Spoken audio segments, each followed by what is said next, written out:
Viewers, welcome back to another video of the series, जिसमें हम बात कर रहे हैं कि हमें किस तरह से जो है क्रिप्टो में इन्वेस्ट करना चाहिए। साथ के साथ अब हम डिस्कस कर रहे हैं कि कौन सी बाइंग स्ट्रेटजीज जो है आप फॉलो कर सकते हैं और अपनी इन्वेस्टमेंट को, अपनी ट्रेडिंग को काफी अच्छा बेहतर बना सकते हैं। तो अगर मैं बता दूं, आपने पहले की वीडियोस नहीं देखी है जिसमें हमने बात करा था कि अगर आप किसी भी प्रोजेक्ट में इन्वेस्ट करने का सोच रहे हो तो उसको किस तरह से फंडामेंटली आपको एनालाइज करना चाहिए, क्योंकि पहला स्टेप हमारा वही होता है किसी भी ट्रेडिंग इन्वेस्टमेंट में जाने से पहले।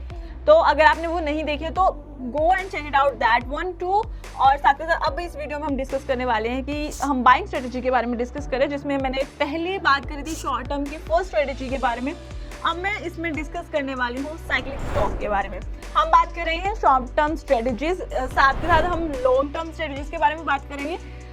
लॉन्ग टर्म और शॉर्ट टर्म स्ट्रेटजी क्या होती है, अगर आप नहीं जानते हैं तो इसके लिए भी आपको हमारी पुराने वाली वीडियो देखनी पड़ेगी। साथ ही साथ मैं थोड़ा सा आपको इंसाइट दे देती हूँ कि क्या होता है कि जब भी हम कोई अपनी इन्वेस्टमेंट करते हैं तो या तो हम उसे लंबे समय तक होल्ड करके रखते हैं, या फिर हम सिर्फ उससे बेनिफिट कमाने के लिए, प्रॉफिट गेन करने के लिए, ज़्यादा पैसे कमाने के लिए, शॉर्ट टर्म के लिए, कुछ टाइम के लिए उसे इन्वेस्ट करते हैं, सेल आउट कर लेते हैं और प्रॉफिट गेन करते हैं। तो उसी में जो है हमने दो स्ट्रेटजीज के बारे में हम डिस्कस कर रहे थे। पहली थी पंप एंड डंप, जो कि मैंने पहली वीडियो में कवर करी है। अब सेकंड स्ट्रेटजी जो कि है साइक्लिक स्टॉक, वो मैं इस वीडियो में कवर करूंगी। तो चलिए आइए जानते हैं एक्चुअल में साइक्लिक स्टॉक जो है वो होता क्या है। तो साइक्लिक स्टॉक क्या होता है कि जब भी किसी भी क्रिप्टो करेंसी का जो प्राइस है वो बार बार साइकिल में घूम रहा है, यानी कि प्राइस अटक गया है, या तो मतलब वो इतने प्राइस तक जाएगा फिर वापस से शुरू हो जाएगा।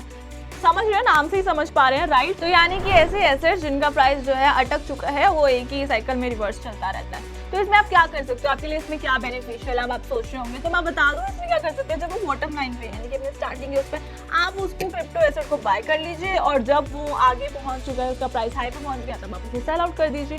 तो ये मतलब it's not like pump and dump कि एकदम से प्राइस एकदम से हाई जाएगा, नहीं। इनका प्राइस जो होता है एक ही उसमें चल रहा होता है साइकिल में, कि इतना ही प्राइस यहाँ तक जाएगा, फिर वो दोबारा डाउन होगा, फिर उतना ही चलता रहेगा। पंप एंड डंप हमें नहीं पता होता कि कब एकदम से हाई जाएगा, पर जो ये वाले एसेट्स होते हैं ये रिवर्स साइकिल्स में जो है चलते रहते हैं। तो आपको इसमें ये फायदा है कि आप बॉटम में जो है, स्टार्टिंग में जो है आपको पता है, क्योंकि आप इसकी हिस्ट्री से चेक कर सकते हैं। तो आप जो है उस पर बाय कर लीजिए और फिर सेल कर दीजिए। तो जिसमें अब इसमें भी काफी सारे जो है पॉइंट्स आ जाते हैं, जैसे कि सबसे पहले अगर हम इसकी बात करें तो pattern and trend are repetitive in nature. अब इसमें ना सारी एग्जेप्शन है कि हम जो है इसके मतलब कि चार्ट से देख के पता लगा सकते हैं कि जो इसका पैटर्न है ये इसी ट्रेंड में चलता है। अब हम एज्यूम कर रहे हैं कि इतने प्राइस पर है जो इसका स्टार्ट हुआ है, यानी कि अभी थोड़ा सा प्राइस जो है इंक्रीज होगा, तो हम एज्यूम करके इस पर बाय कर सकते हैं। कहने का मतलब ये है कि हम जो है साइकिल्स को एनालाइज करेंगे उस एसेट की, क्रिप्टो एसेट की, और उसके अकॉर्डिंग जो है हम इन्वेस्ट, बाय या फिर सेल करेंगे। उसी में अगर हम सेकंड पॉइंट की बात करें, बाय इन रिवर्सल स्टेज।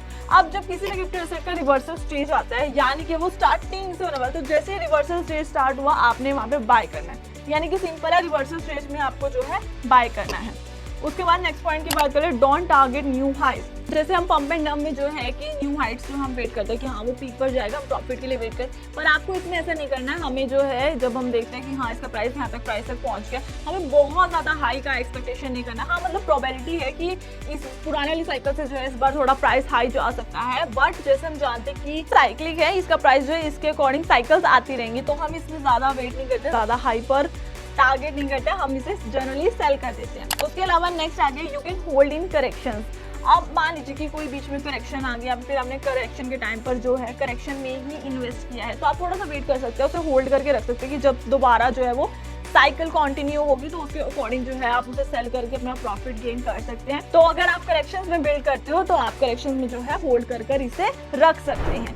तो ये था हमारे साइक्लिक स्टॉक के बारे में। मैं आपको एक एग्जांपल लेके समझा रही हूँ। साथ ही मैं आपको बता दूं, जो एग्जांपल मैं लेके आपको समझाने वाली हूँ वो कोई भी फाइनेंशियल एडवाइस नहीं है।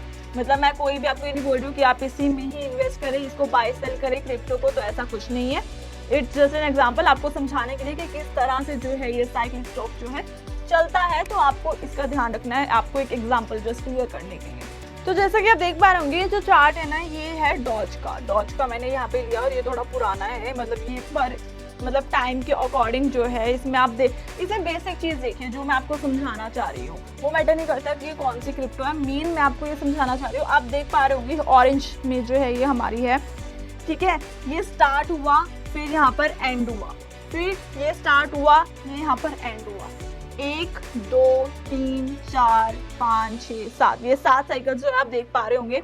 यानी कि आपको इससे आइडिया हो गया कि इसकी जो है प्राइस यहाँ से स्टार्ट होता है, अराउंड यहाँ तक जाता है, फिर यहाँ पे करते करते करते करते कम पर आ जाता है। तो इससे आपको जो है साइक्लिक स्टॉक के बारे में क्लियर हो गया होगा कि किस तरह से जो है ये वर्क करती है, कैसे एक्चुअल में होती है।